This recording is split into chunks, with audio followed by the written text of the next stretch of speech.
My name is Vivian Harper, 28, and I had just sealed the last box, my fingers sticky with tape, my chest heavy with the weight of more than cardboard. 2 years with Ethan, 1 year living together in our small, sunlit apartment. And now it all ended, not because of a fight over money, cheating, or betrayal, but because apparently my very existence was too dense for him. It had started months ago, almost imperceptibly. Ethan's complaints began with small, odd remarks. My laughter too loud, my typing disrupting the flow, my breathing too heavy. I laughed them off at first, thinking, everyone has quirks. Maybe I'm being oversensitive. But his requests kept piling up, subtle at first, then impossible to ignore. By the time I realized how far it had gone, my life had shrunk around his neuroses. I rearranged my schedule to accommodate his work-from-home rituals. I tiptoed around his bed at night, careful not to disturb his energy alignment. I even adjusted my natural breathing in my sleep, a ridiculous and humiliating attempt to preserve the peace. One evening, he finally laid it all bare. "Vivian," Ethan said, voice low but rigid, like he was announcing a scientific observation rather than talking to the woman he loved. "Your energy, it's dense. It's interfering with my rest, my work, everything." I blinked, unsure if I'd heard correctly. "My energy?" I asked. "Yes, your presence is too grounded, too heavy. It throws off the apartment. It's masculine. I can't align with it." He meant my breathing, me, my natural existence. I wanted to laugh, scream, and cry all at once. "Do you want me to sleep on the couch?" I asked cautiously. "That would help," he said simply, as if suggesting a minor adjustment to the thermostat. So that night, I curled up on the living room couch in my own apartment, while Ethan sprawled across the bed, his hands neatly folded over his chest, reading guides on energy alignment like they were law. I stared at the ceiling, feeling the absurdity of it, the suffocating irony. I pay for this apartment. My life isn't negotiable. My presence is not a crime. But the escalation didn't stop there. Over the next week, Ethan's behavior intensified. My cooking was creating chaotic energy, my laughter in the hallway, interfering with vibrations. Even the way I typed at my desk, a simple click-clack of keys while sending work emails, was met with a sigh and a critique. He moved my desk to the corner of the bedroom, claiming it was leaking negative frequencies. I began documenting everything, partly to keep my sanity, partly to remind myself that this is absurd, and I am not wrong. Every passive-aggressive message, every rearranged item, every criticism of my natural existence, logged, cataloged, and stored mentally as proof that I was being gaslit. The breaking point came one Friday evening. I returned from work, expecting the familiar tension, the stifled hostility. What I found was more extreme than I imagined. Furniture had been shifted entirely.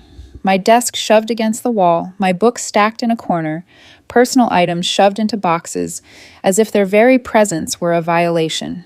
Ethan was pacing, hands fluttering over the room, muttering about energetic imbalance. "Vivian," he said, turning to me, eyes wide, voice trembling with self-importance. "I need this space. Your energy is too dense. I can't focus. I can't align." I looked around at the empty spaces that had once felt like home, and suddenly I saw clearly what was happening. He was obsessed not with harmony, but with control. "You want me out? Of my own home?" I asked, keeping my voice even, though my heart raced. "Yes," he said matter-of-factly. "I need room to breathe. Literally." It was then that I realized compromise was no longer possible. Respect for boundaries had long ago been replaced with obsession. And so, I began the reclaiming. Over the next 2 days, I packed everything that was mine. Books, dishes, electronics, clothes, every tangible piece of my life became a small act of liberation. I took care not to leave anything behind that I valued, but I also didn't gloat. This was not about revenge. It was about reclaiming myself. By the time Ethan returned from a weekend energy retreat, he walked into an apartment stripped bare of everything that belonged to me. His face fell, shock and disbelief mingling in a way that was almost pitiable. "Vivian, this is extreme," he said, his voice tight, his usual air of control slipping. I held up a box of my books and smiled softly. "Your space is sacred now," I said, "and my life is sacred too." For the first time in months, I felt free. free to exist without being judged, free to breathe, free to laugh, free to type, free to simply be me. The irony was bitter and sweet. The man who had once dictated the rhythm of my life had become powerless, and I, finally, was in control. That night, I moved the last of my boxes to Marcus's spare room. He had offered his small guest space, claiming it was temporary but fully supportive. I unpacked slowly, savoring the ordinary, mundane but glorious sounds of my own life. The hum of the refrigerator, the click of my laptop, the sound of my own breathing. I realized something critical in those quiet moments. Your boundaries are sacred. When someone treats your mere presence as a problem, their issue is theirs, not yours. Respecting yourself is not optional. It is survival. I slept well that night on a mattress that was my own, in a room that was finally mine, untainted by someone else's obsessive demands. For the first time in months, I breathed fully, freely, unapologetically. The journey was only beginning. Ethan's obsession would escalate in ways I could not yet imagine, but I was ready. Every packed box, every reclaimed item, every step into my new autonomy was a declaration. I exist, I am present, and no one, not even someone I loved, can dictate the terms of my being. And for the first time in what felt like forever, I felt alive. The morning after I moved, the last of my boxes, I sat in Marcus's cramped kitchen, sipping coffee that was too bitter but grounding, staring at the window where sunlight fell in uneven, comforting patterns. Outside, the city buzzed on, as if oblivious to the drama of my life. The smell of toast and brewed coffee grounded me in reality, the first real reality I had felt in months. My phone vibrated incessantly. Ethan, of course. Vivian, the apartment feels off without you here. Your energy is missing. I can't align properly. I stared at the screen, incredulous. Align properly? I muttered to myself, setting the phone down. I could practically hear him pacing his now empty apartment, obsessing over the vibration of each floorboard, the weight of each breath I had taken in that space. Over the next few days, his messages escalated. They were no longer simple complaints. They were lectures, rationalizations, and increasingly dramatic pleas. Vivian, your laughter is chaotic. I need a calmer environment to focus. Can you step outside while I meditate? Your presence is too dense. I can't breathe properly without your energy removed from the apartment. I read them one by one, shaking my head. Part of me wanted to laugh. Part of me wanted to scream. And yet, beneath the absurdity, a quiet satisfaction hummed. I was finally untethered from someone who had treated my very existence as a problem. Marcus noticed my tension melting slightly. Honestly, he said one evening, pouring me a mug of coffee, this is like watching a grown man argue with reality itself. I've never seen anyone so obsessed with someone else's breathing. I smiled, grateful for the support. Yeah, I said quietly. It's surreal, but I can breathe now, and that's everything. Yet, Ethan refused to relent. He attempted interventions at all hours, claiming that he needed guidance to adjust to the new energy in the apartment. He even enlisted Claire, his ex, to mediate, trying to construct a narrative where I was the unreasonable party. One evening, I received a call from Claire. Her voice was hesitant. Vivian, I think Ethan's lost it, she said softly. He keeps talking about vibrations, alignment. He's spiraling. I let her words sink in. I felt no anger toward Claire. She had been caught in the crossfire, trying to rationalize someone else's obsession. My anger was reserved for Ethan, the man who had turned my life upside down over something as absurd as my natural presence. I spent the days reclaiming myself. I took long walks in the city, feeling the sun on my skin, hearing my own footsteps without judgment. I cooked meals I loved, played music that made me dance, typed emails with no thought to energy flow. Every ordinary action was now an act of rebellion, a declaration. I exist. I am present. I am free. The absurdity of Ethan's obsession reached a new peak when he decided to optimize the apartment further, even though I had removed everything that belonged to me. He sent a detailed list of rearrangements he had implemented: the desk in the corner, the couch against the wall, even the precise angle of the bed. Everything was perfect now, according to him. I couldn't help but laugh aloud at the sheer ridiculousness of it. A grown man obsessing over every detail in an empty apartment just to maintain the illusion that he controlled something. My absence had become his obsession, and his obsession was failing spectacularly. One afternoon, I received a package, a small note from Ethan. Vivian, I have created a sacred space. Your presence is missed, but I need the apartment to realign. I hope you understand. I opened it. Inside was a single incense holder. I held it in my hand, feeling the absurdity pulse through me. I laughed softly, a quiet, victorious laugh. Sacred space, I whispered to myself. You mean empty space, Ethan. That's all you've got left. Meanwhile, my own world was expanding. I reconnected with friends I had neglected, laughed without apology, and even started scouting for a new apartment, a place that would be entirely mine, free from the absurdity of controlling partners and obsessive behavior. But the best part was the clarity I had gained. Every time I thought of Ethan, I reminded myself, boundaries are sacred. Respect for someone's life, their presence, their very being, is not optional. His obsession was not my problem. My freedom, my breathing, my life, those were mine. By the end of the week, Ethan's messages had taken on a desperate, almost theatrical tone. Social media became his stage. Vague posts about dense energy disrupting life, subtle accusations, attempts to enlist mutual friends. But no one engaged anymore. Even Claire had stopped intervening, shaking her head at the absurdity. Through it all, I remained grounded. I had reclaimed not only my physical space, but my emotional and mental space as well. The constant tension, the fear of upsetting someone simply by existing, had vanished. I slept without anxiety, ate without guilt, and breathed, fully, deeply, unapologetically, for the first time in months. One evening, I sat by the window at Marcus's place, sipping tea, watching the sun dip behind the city skyline. I thought of Ethan pacing his empty apartment, obsessed with nothing, a man who had tried to control life itself.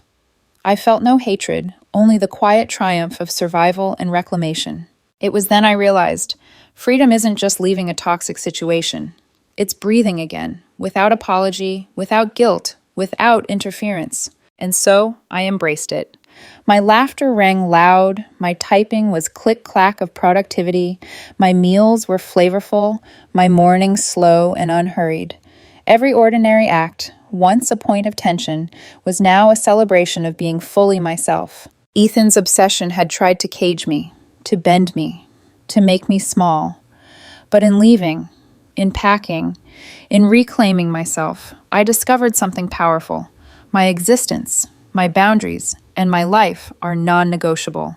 And that night, as I laid my head on a mattress that was mine, in a room that was mine, in a life I had chosen, I breathed fully, deeply, alive. The journey was far from over. Ethan would escalate, the absurdity would deepen, and the world outside Marcus's kitchen would continue to test me. But for now, I was free. And free was exactly where I needed to be. By the third week, Ethan's obsession had reached levels that were almost operatic in their absurdity. Every message, every call, every social media post carried the weight of his belief that my existence, my very presence, was an active threat to his life. It was no longer just about breathing. It was about control, ownership, and an illusion of superiority that had no grounding in reality. I had settled into Marcus's spare room fully, turning it into a temporary sanctuary. The walls were bare, the sunlight generous, and the silence refreshing. I could finally work from home without worrying about my laughter or typing disturbing the flow of energy in a room that no longer contained me. It was glorious. Yet Ethan's obsession did not rest. One morning, I received a text that made me stop mid-sip of coffee. Vivian, your absence has left a void. The apartment feels chaotic. My alignment is off. I need to restore balance. Please come back to mediate. I read it twice, incredulous. Mediate? The apartment was empty. There was nothing to balance. This was theater. Control masquerading as spirituality. Later that day, Marcus leaned over my shoulder while I drafted a polite but firm response. Ethan, the apartment is no longer your concern. My presence is not up for negotiation. Please respect my boundaries. He whistled softly. Man, he really is obsessed. Your breathing apparently haunts him. I laughed, the sound unburdened and free. The absurdity of it all was staggering, almost comical.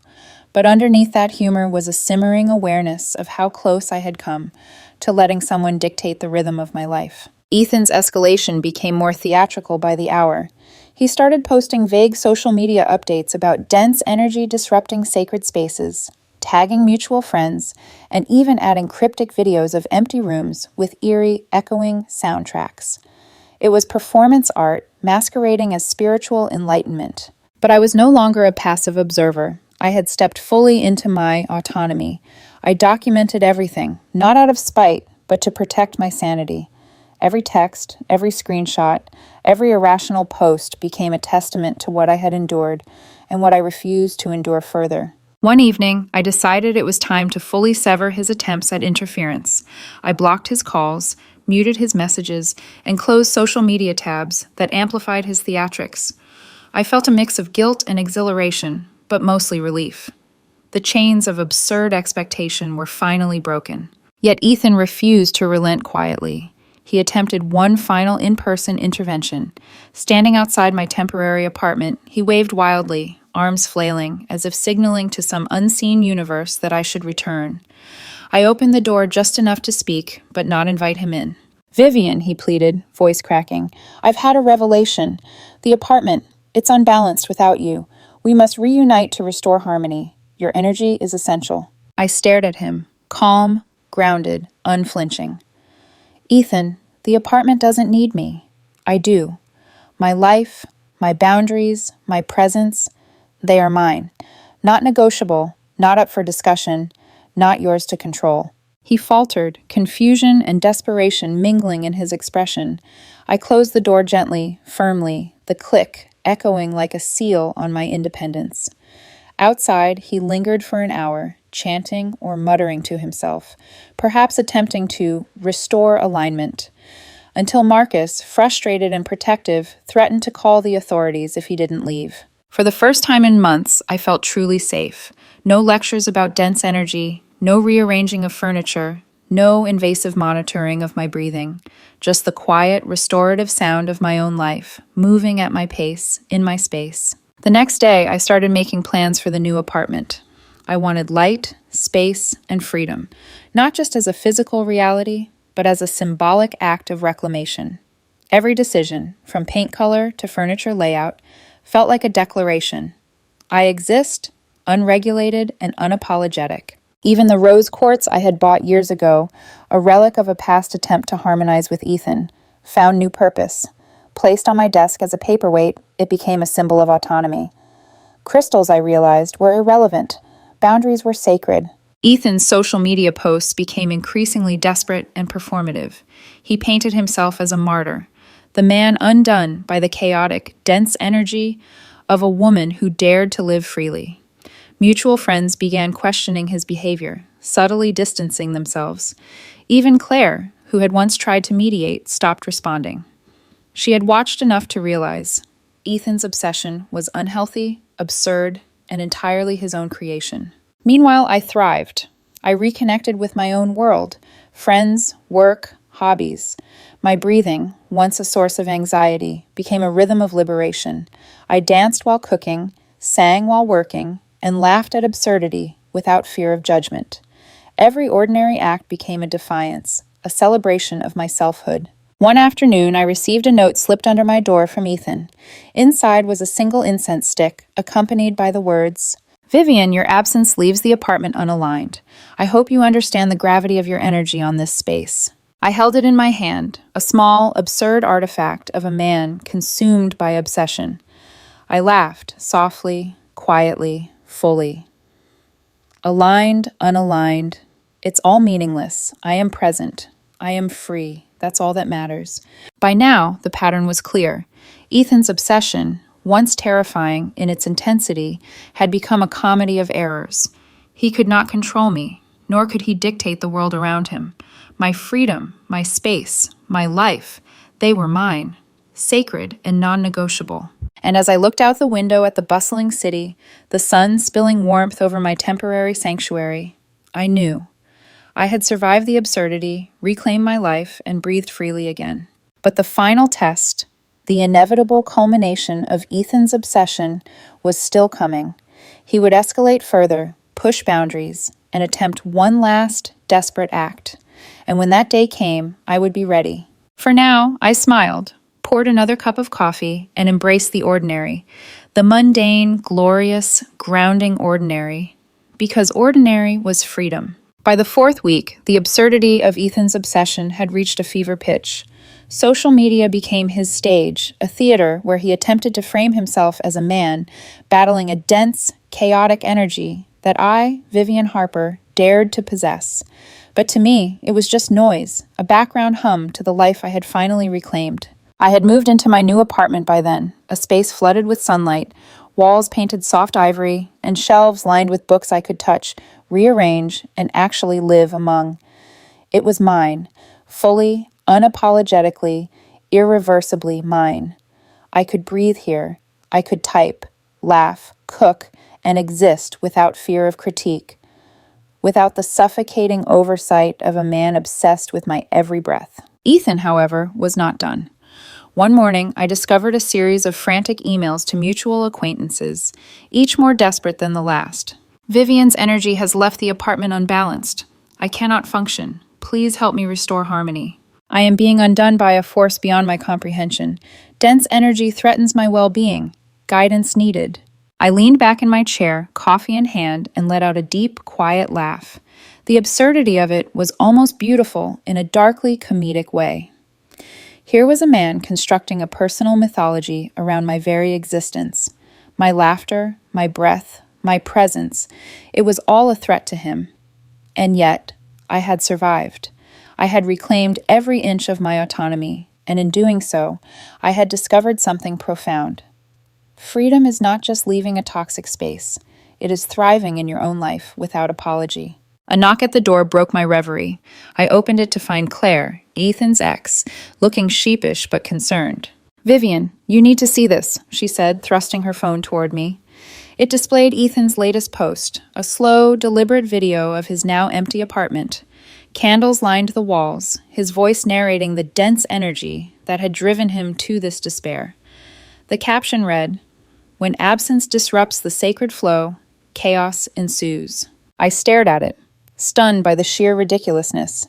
He had staged an entire video to dramatize my absence. My first instinct was irritation, but it quickly gave way to relief. This was the evidence I needed. This wasn't about me, it was about him. His obsession, his control, his inability to process boundaries. Later that evening, I called Marcus. He had been following the saga from a safe distance, marveling at the absurd theater Ethan had constructed around my life. "Vivian, he's spiraling hard," Marcus said, almost laughing. "Did you see the video? He's sitting on the floor, hands in the air, talking about vibrations." I smiled, a quiet, knowing smile. "Yeah," I said. "And I'm sitting in my sunlit kitchen, drinking coffee, and living my life. Funny how that works." It was at that moment I realized the full extent of my journey. Months of compromise, anxiety, and absurd accommodation had brought me here, to a place where I could exist fully, freely, without interference. The power of reclaiming one's boundaries is transformative. It is radical. It is liberation. But the universe, in its dramatic irony, was not done testing Ethan, or me. The breaking point came unexpectedly. I received a call from the building management, an email that made my stomach tighten for a second before I remembered my boundaries were intact. Ethan had attempted to manipulate the situation, claiming that I had abandoned him and disrupted the apartment's energy, and subtly implying that something should be done. Management, thankfully, was unimpressed. "Ma'am, the apartment is under your name," they said firmly. "Anything else is between you and him. We cannot intervene." I hung up, a rush of triumph and vindication flooding me. My life, my space, my energy, untouchable. The next day, I went through my apartment, unpacking, arranging, breathing. Every object, every shelf, every corner was an assertion of self. I paused at the rose quartz I had kept from the old apartment, placing it carefully on my desk. It was no longer a talisman for harmony with someone else. It was a symbol of my autonomy, a marker of survival. Later that afternoon, a knock at the door startled me. It was Ethan. He looked disheveled, frantic, as if the weight of his obsession had finally crushed him. "Vivian, I don't understand," he said, voice raw. "Your energy, it's too strong. I can't function without you in the apartment." I stood firm, calm, grounded. "Ethan," I said slowly, clearly, "this is over. My presence is not a threat. Your obsession is yours to manage. You cannot dictate the terms of my life. Leave now, or I will call the authorities." He faltered, confusion and desperation mingling in his eyes. I could see the realization dawn slowly. He had lost control, and there was nothing he could do to regain it. I closed the door gently but decisively. The sound echoed in the hallway, final and irrevocable. Outside, I could hear him pacing, muttering, perhaps trying to negotiate with the universe itself. I smiled. Let him wrestle with his own obsession. It is not my problem anymore. In the weeks that followed, Ethan's attempts at control dwindled, his social media theatrics fading into a background hum. He had been exposed to the absurdity of his behavior, and the world around him, friends, neighbors, mutual acquaintances, no longer indulged it. I thrived in the freedom I had fought for. My apartment was a sanctuary, sunlight spilling across the floor each morning, books stacked neatly, my life organized exactly as I chose. I could breathe fully, laugh openly, live without fear. I danced in the kitchen, typed emails without anxiety, and slept soundly at night. And through it all, the lesson crystallized clearly. Existence is not negotiable. Boundaries are sacred. Freedom is not granted, it is reclaimed. I kept the rose quartz as a memento, a quiet symbol of the absurd, tumultuous journey that had brought me here. And every time I glanced at it, I remembered the truth. When someone treats your presence as a problem, the only true solution is to protect your life, your energy, and your autonomy. Ethan's obsession had been a storm, but storms pass. And in the calm, I found something infinitely precious, myself. For the first time in what felt like a lifetime, I breathed freely, fully, unapologetically. I laughed freely. I lived fully. I existed without interference. And that, I realized, was the ultimate freedom. Weeks turned into months, and the world outside my apartment moved on, indifferent to the drama that had consumed my life. Yet inside, I had begun a new chapter, a life defined by clarity, freedom, and the quiet joy of existing unapologetically. Ethan had gradually faded from my daily reality. His social media posts, once elaborate and obsessive, had become sporadic, almost pitiful. Occasionally, mutual friends would mention them, shaking their heads at the absurdity. It was almost comical, the way a grown man had built an entire mythology around my breathing and my presence. But I didn't feel glee in his downfall, I felt peace. The apartment was a sanctuary. Every morning, sunlight poured over hardwood floors, warming the books I read, the desk where I worked, the kitchen where I cooked meals just for myself. My life, once orchestrated by someone else's obsession, now flowed according to my own rhythms. I could wake without anxiety, type without fear, and breathe freely. Each inhale a small victory, each exhale a declaration of autonomy. One afternoon, while I was arranging a small shelf of plants, the doorbell rang. I opened it to find Claire standing there, looking tentative but sincere. "Vivian, I just wanted to say," she began softly, "I'm sorry you had to go through that. Ethan, he really lost his way." I smiled warmly. "Thank you, Claire. It wasn't your fault. He made his choices, and I made mine. That's all there is to it." She nodded, a quiet relief washing over her face. "You look happy, really happy." "I am," I said, letting the truth resonate in my voice. "And free. That freedom, it's worth everything." Claire lingered a moment longer, then left, leaving me with the sunlit apartment, the quiet hum of city life outside, and a profound sense of grounding. I realized then that reclaiming my life wasn't just about leaving someone obsessive behind. It was about fully inhabiting my own space, my own body, my own story.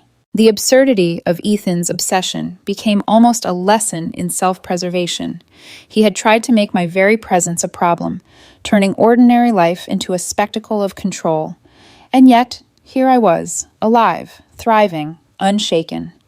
The contrast was stark, a vivid reminder of how important boundaries are, how essential it is to protect one's life from those who would manipulate it. By now, Ethan's attempts at contact had dwindled to near silence. The few messages I received were polite on the surface, but carried a faint undertone of desperation. "I hope you are well. I'm working on myself." I didn't respond. There was no need. My life was full enough without the intrusion of his obsession. I didn't need closure. I didn't need reconciliation. I simply needed my space, my freedom, and the ability to breathe without scrutiny. And breathe I did. One morning, I walked through the city streets, the crisp air filling my lungs. I laughed at a street performer, paused to admire a flower shop display, and let sunlight warm my face. Everything felt vivid, sharp, and alive. Each step I took was mine, every decision a reflection of my autonomy. The world was vast, full of possibility, and for the first time in years, I felt fully present in it. Even the rose quartz sat on my desk, a quiet reminder of the journey I had endured. Once, it had been a talisman for someone else's comfort, a prop in the theater of an obsessive relationship. Now it was a symbol of resilience, a marker of survival, a celebration of autonomy. And then, one afternoon, a minor yet poetic twist. I discovered that Ethan had attempted to escalate his obsession legally. He had tried to argue with building management and even consult mutual acquaintances to somehow regain influence over my life. The attempts were clumsy, transparent, and ultimately fruitless. The law, like reason itself, refused to bend to the whims of obsession. I smiled at the irony. Here was a man who had tried to control another person's existence, reduced to scrambling in vain. It was not vindictive satisfaction. It was a testament to the power of boundaries. His collapse, slow and theatrical as it was, underscored the lesson that freedom cannot be infringed upon without consequences. In my apartment, I continued to thrive. I painted walls, filled shelves, arranged plants, cooked meals, and laughed at the mundane joys of life that had once been weaponized against me. Every ordinary act, once a source of anxiety, became a celebration of existence. Then came the final, almost poetic closure. I ran into Marcus at a cafe. We laughed about the absurdity of it all, sipping lattes while discussing mundane, grounding topics. "Can you believe it?" he asked, shaking his head. He actually thought he could manipulate reality with, what was it, dense energy? I laughed freely, a full, unburdened laugh that echoed through the small cafe. I can't. It's almost beautiful, in a tragicomic way. But now, I live my life, fully, freely, without him. And there it was, the ultimate lesson, crystallized in that moment. Freedom is not a gift, it is reclaimed. Boundaries are sacred. Existence is non-negotiable. Weeks later, I finally allowed myself to reflect fully on the journey. I had endured obsession, absurdity, and relentless scrutiny. I had survived the storm, reclaimed my space, and discovered the extraordinary joy of ordinary life. The apartment, the sunlight, the laughter, the books, the coffee, these were all small, perfect acts of liberation. Ethan's shadow receded, his obsession collapsed into irrelevance. The world moved on, and I continued thriving in my reclaimed life, and the lesson endured. Never let someone else dictate the terms of your existence. Protect your life, your energy, and your autonomy fiercely. And when someone treats your mere presence as a problem, walk away, breathe, and live fully. As the sun set over the city skyline, painting the walls of my apartment in hues of amber and gold, I stood by the window, a cup of tea in hand, breathing freely, fully, unapologetically. The chaos of the past months faded into memory, replaced by clarity, peace, and a hard-won freedom. I smiled, a quiet, radiant smile. My life was mine. My energy was mine. My laughter, my presence, my breathing, they were mine. And for the first time, I understood completely that ultimate freedom is the most sacred energy of all.